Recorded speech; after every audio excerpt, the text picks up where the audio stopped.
As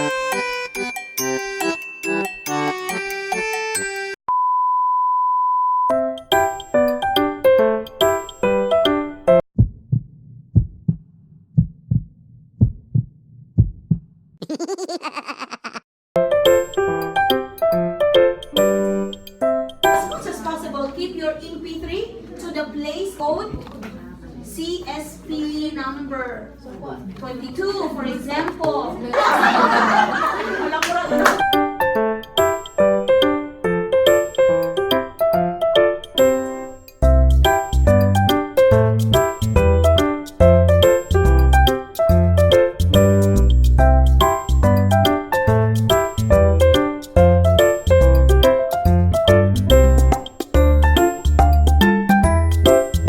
And it comes with your number at the back.